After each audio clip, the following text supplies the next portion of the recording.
தமிழ் சினிமாவில் நகைச்சுவை நடிகராக பெரிதும் கவனம் பெற்றவர் மதன் பாப். அவர் உடல்நலக்குறைவால் உயிரிழந்திருக்கிறார். அவருக்கு வயது 71. தற்போது அவருக்கு அஞ்சலி செலுத்தும் நிகழ்வானது நடைபெற்றுக் கொண்டிருக்கிறது. திரைப்பிரபலங்கள் அளித்த பேட்டியையும் தொடர்ந்து பார்க்கலாம் நேயர்களே. 1 இயருக்கு முன்னாடியே அவர் சென்னை வீட்டுக்கு வந்தார் வேறு விஷயத்துக்காக. அப்போது சொன்னார் அப்பாவுக்கு இந்த மாதிரி கேன்சர் இருக்குது அப்படின்னு. ஷாக் ஆகிட்டு அப்புறம் அவர்கிட்ட ஃபோனில் பேசினேன். அவர் அதெல்லாம் பற்றிலாம் கவலைப்படல. நம்ம எப்போ போல் நல்லா சிரிச்சிட்டு சந்தோஷமாக தான் பேசினார். அடுத்த படத்தை எப்போ சார் நீங்கள் உங்கள் படத்தில் எனக்கு கொடுக்காமல் இருக்கக்கூடாது, ரொம்ப உரிமையோடு கேட்பார். தெனாலிக்கு அப்புறம் வில்லன், லிங்கான், நிறைய என் படங்கள்லாம் நடிச்சிருக்காரு. நல்ல மனிதர், எப்பவும் சிரிச்சிட்டே இருப்பார்.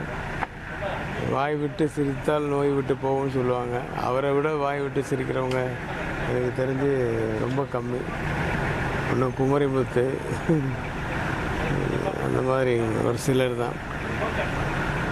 இந்த நோய் எப்படி அவரை தாக்குச்சுன்னு தெரியல. Nice man. I lost one of my friend. Good soul. நிறைய அனுபவங்கள் இருக்குது. ஒரு தடவை தெனாலி ரீரிகார்டிங் நடக்கும்போது தான் எனக்கே தெரியும் அவர் ஒரு பெரிய மியூசிஷியன். ஏஆர் ரஹ்மான் பார்த்துட்டு இந்த கேரக்டர் இவர் பண்ணுறாரு. ஏன்னா அவர் கதை தெரியும்ல ஏற்கனவே. அந்த படம் ரீரிகார்டிங்காக என் ஆஃபீஸுக்கு வந்து படம் பார்த்துட்டு இருக்கும்போது இந்த கேரக்டர் இவருக்கு கொடுத்துருக்கீங்களா, வெரி குட், தேங்க்யூ சார், தேங்க்யூன்னு. இவருக்கு தேங்க்யூ சொல்கிறீங்க அப்படின்னா, சார் அவர் one of my guru sir அப்படின்னார். ஸோ இவர்கிட்ட ஏஆர் ரஹ்மானே ஒர்க் பண்ணியிருக்காரு.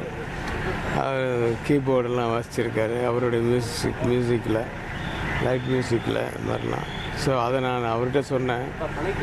அது ரொம்ப சந்தோஷம். அது நிறைய மேடையில் சொல்லுவார். சொல்லிவிட்டு இது கே.எஸ். ரவிக்குமார் என்கிட்ட சொன்னது பெரிய விஷயம் இல்லை, ஏஆர் ரஹ்மான் இவ்வளோ பெரிய ஸ்டேஜுக்கு போய் இன்னும் என்ன மறக்காமல் இருக்கார் அப்படின்ட்டு ரொம்ப பெருமையாக சொல்லுவார்.